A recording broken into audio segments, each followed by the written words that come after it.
السلام عليكم ورحمة الله وبركاته. الحمد لله رب العالمين، والصلاة والسلام على سيد الأنبياء والمرسلين وعلى آله وصحبه أجمعين، أما بعد، فأعوذ بالله من الشيطان الرجيم. بسم الله الرحمن الرحيم.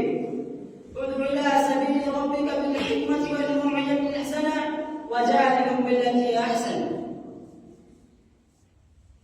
وقال الشاعر: اخلاص سے جیتیے دلوں کے میدان، کہ اخلاص سے جیتیے دلوں کے میدان، داعی کا کردار ایمان کی پہچان. حاضرین مجلس، دعوت کی لغوی معنی بلانے اور پکارنے کی، شریعت میں دعوت کے معنی ہے کہ اللہ کے پسندیدہ دین اسلام سے لوگوں کو آشنا کرنا. دعوت کے دین کے ذریعے لوگوں کو خود کو بستی سے نکال کر وحدہ لا شریک کی عبادت کا رسالت لا سکتا ہے. اسی کے آخر اللہ رب العالمین نے جناب محمد صلی اللہ علیہ وسلم کو داعی اللہ بشیر نذیر بنا کر بھیجا.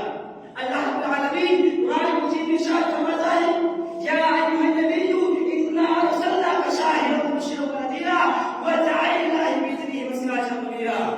یعنی پاک صلی اللہ علیہ وسلم، ہم نے آپ کو حق کی گواہی دینے والا، خوشخبریاں سنانے والا، اللہ کے حکم سے شکر بنانے والا ایک روشن چراغ بنا کر بھیجا ہے. پیارے بھائیوں، اتنا ہی نہیں بلکہ دعوت دین کی خاطر ابراہیم علیہ السلام نے اپنے مقدمات سے دشمنی مول لی اور اپنے باپ سے کہا سلام علیک. اور حضرت علیہ السلام نے سارے 200 سال اپنے قوم کے دل و نشتر برداشت کیے. دعوت دین کا جوش و جذبہ کر کے امام احمد بن حنبل رحمہ اللہ نے بادشاہ وقت کے کوڑے برداشت کیے. اصطلاح رب العالمین نے داعی کی بات کو احسن قرار دیتے ہوئے قرآن مجید میں ارشاد فرمایا: ومن احسن قولا ممن دعا الی اللہ وعمل صالحا. کہ اس سے زیادہ اچھی بات کرنے والا کون ہو سکتا ہے جو اللہ کی طرف بلائے اور نیک اعمال کرے. اور اللہ کے رسول نے دوسری جگہ داعی کی حیثیت کو ظاہر کرتے ارشاد فرمایا: من دل علی خیر فله مثل اجر فاعله. کہ جو شخص کسی کو بھلائی کا راستہ دکھائے تو اسے بھی اتنا ہی اجر ملے گا جتنا کرنے والے کو. اللہ کے رسول صلی اللہ علیہ وسلم نے دوسری جگہ ارشاد فرمایا: والذی نفسی بیدہ تعمرون بالمعروف وتنہون عن المنکر اولم یشق اللہ ان یبعث علیکم عقابا من عنده ثم لا تدعونه فلا یستجیب لکم. اللہ کی قسم جس کے ہاتھ میری سان ہے، میری جان ہے، تم یا تو نیکیوں کا حکم دو گے اور برائی سے روکو گے، یا قریب اللہ رب العالمین تم پر اپنی طرف سے کوئی عذاب بھیجے گا اور تم سے پکارو گے، لہذا وہ تمہاری پکار کو نہیں سنے گا. حاضرین، اللہ رب العالمین نے امت محمدیہ پہ دعوت دین کے حامل ہونے کے بعد خیر مت اور امت وسط کے لقب سے نوازا ہے، اور امت محمدیہ کے ہر شخص کو دعوت دین کی ذمہ داری کا حساب دلایا ہے. نبی صلی اللہ علیہ وسلم کے اس دنیا سے چلے جانے کے بعد ہر امتی پر دعوت دین کی ذمہ داری بنتی ہے کہ وہ کارے نبوت یعنی دعوت دین کا فریضہ انجام دے. جیسا کہ ارشاد نبی ہے: بلغوا انی آیا، پہنچاؤ میری جانب سے گرچہ ایک ہی آیت صحیح.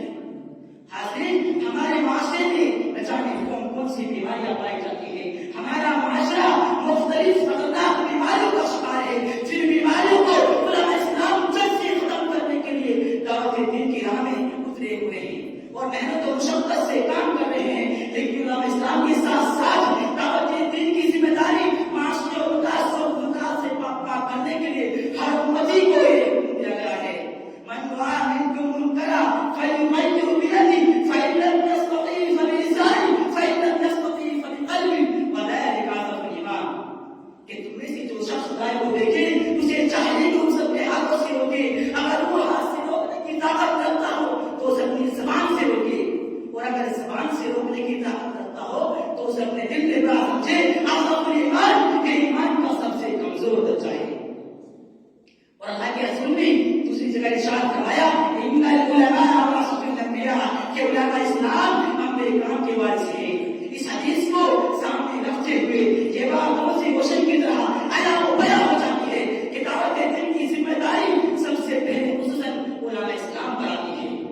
اور ہم دیکھ رہے ہیں کہ علماء اسلام دعوت دین کی راہ میں محنت و مشقت سے کام کر رہے ہیں. دعوت دین کو دنیا کے کونے کونے چپے چپے میں پھیلانے کے لیے دنیا بھر میں اس کا جال بچھائے ہوئے ہیں. اور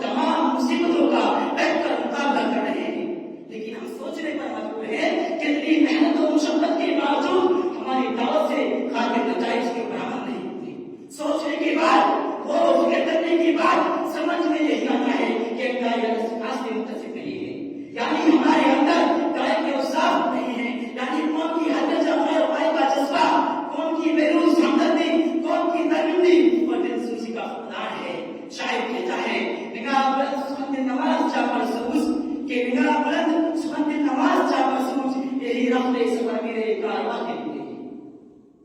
حاضرین مجلس، اگر ہم ذرا ٹھنڈے دل و دماغ سے سوچیں اور آج کے مبلغین اور واعظین کے کردار کا جائزہ لیں تو ہم دیکھیں گے کہ کئی حضرات خود ایمان و یقین کی پختگی سے عالم و خالی ہیں. ان کی تقریر کا انداز بھی ایک پیار محبت اور غیرت کا نہیں بلکہ ایک تڑپ جھٹک اور ڈانٹ پھٹکار کا انداز ہے. تو اسی صورتحال میں دعوت دیتے ہیں، اس صورتحال میں دعوت کرنے سے کیا ہوگا؟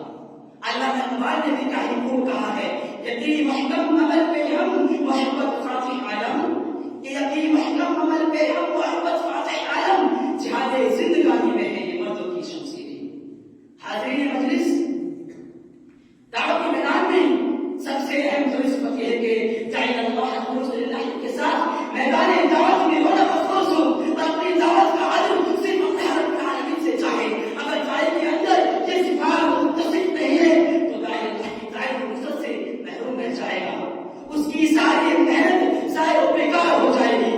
اور اسلام میں سارے اعمال کی بنیاد نیکی تک نیکی پر ہے، جیسا کہ اللہ کے رسول نے فرمایا الاعمال بالنیات، کہ اعمال کا دار و مدار نیتوں پر ہے.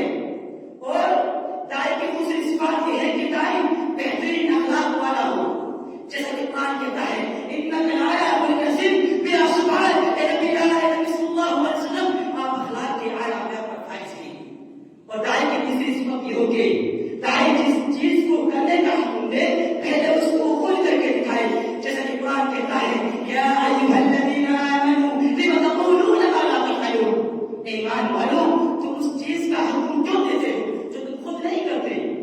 اور داعی کی چوتھی صفت یہ ہوگی داعی پیار محبت کے ساتھ تبلیغ کرے، جیسے کہ اللہ رب العالمین نے موسیٰ علیہ السلام اور حضرت السلام کو دعوت بھیجتے ہوئے کہا تھا اذهبا الى فرعون انه طغى فقولا له قولا لينا لعله يتذكر او يخشى، کہ تم دونوں فرعون کے پاس جاؤ، اس نے شرکت ہوئی ہے، تم اسے نرمی سے سمجھاؤ شاید کہ وہ سمجھ جائے یا ڈر جائے. اور داعی کی پانچویں صفت یہ ہوگی داعی بہترین حکمت کے ساتھ تبلیغ کرے، جیسا کہ قرآن کہتا ہے ادعو الی سبیل ربک بالحکمت والموعظۃ الحسنہ، کہ نبی آپ اپنے رب کے راستے کی طرف بہترین حکمت و دانائی کے ساتھ اور ناصحانہ انداز سے بلائیے. اور داعی کی چھٹی صفت یہ ہوگی داعی خوش طبع ہو، سخت مزاج نہ ہو، نرم دل ہو، شفیق نہ ہو، جیسا کہ قرآن کہتا ہے وَلَوْ كُنْتَ فَظًّا غَلِيظَ الْقَلْبِ لَانفَضُّوا مِنْ حَوْلِكَ فَاعْفُ عَنْهُمْ وَاسْتَغْفِرْ لَهُمْ. اے نبی اگر آپ محمد صلی اللہ علیہ وسلم ہو گے تو یہ سب لوگ آپ کے پاس سے چھٹ جاتے، بس آپ ان سے درگزر کریں اور ان کے توبہ استغفار کریں. حاضرین مجلس، داعی کی ساتویں صفت یہ ہوگی داعی عزم استقلال کا پہاڑ ہو، یعنی داعی اپنی بات پہ جم جائے، ہمت نہ ہارے، جیسا کہ رب العالمین نے محمد صلی اللہ علیہ وسلم کو اس کی تعلیم دیتے وقت کہا تھا فاستقم کما امرت، اے نبی جیسا آپ جمے رہے جیسا کہ آپ کو حکم دیا گیا ہے. اسی جگہ ارشاد فرمایا فاصبر صبرا جمیلا، بس آپ صبر کیجیے، صبر جمیل کیجیے. پیارے بھائیوں، دعوت دین کو پھیلانے اور دنیا میں عام کرنے کے لیے علم کے ذریعہ راستہ پہ راستہ ہونا بھی لازمی صفات میں سے ایک صفات ہے. اور سب سے اہم بات یہ ہے کہ دعوت توحید کی ہو، دعوت توحید کی ہو، یعنی اس عظیم فریضے کو انجام دینے کی خاطر اس دنیا میں ہم نے اسے مبعوث دے گئے، جیسا کہ اللہ رب العالمین قرآن مجید میں ارشاد فرماتا ہے وَمَا أَرْسَلْنَا مِن قَبْلِكَ مِن رَّسُولٍ إِلَّا نُوحِي إِلَيْهِ أَنَّهُ لَا إِلَٰهَ إِلَّا أَنَا فَاعْبُدُونِ، کہ تجھ سے پہلے جو نبی رسول بھیجے ہم نے ان کی طرف یہی وحی نازل کی کہ میرے سوا کوئی معبود برحق نہیں ہے، بس تم سب میری ہی عبادت کرو. پیارے بھائیوں، اس آیت سے یہ بات روز روشن کی طرح عیاں و بیاں ہو جاتی ہے کہ اس دنیا میں جتنے بھی انبیاء مبعوث کیے گئے، جتنے بھی پیغمبر آئے، سب کی دعوت کا بہولا لا الہ الا اللہ کی دعوت تھا. آخر میں میں شعر کے ساتھ اپنی تقریر کو ختم کرنا چاہتا ہوں کہ تقویٰ ہو دل میں نظر ہو پاک، کہ تقویٰ ہو دل میں نظر ہو پاک، داعی بنے جو کرے سب کو خاک. آخر میں اللہ رب العالمین سے دعا ہے کہ رب العالمین تو ہمیں داعیانہ صفات سے متصف ہو کر دعوت کی میدان میں مقبول ہونے کی توفیق بخشے. آمین.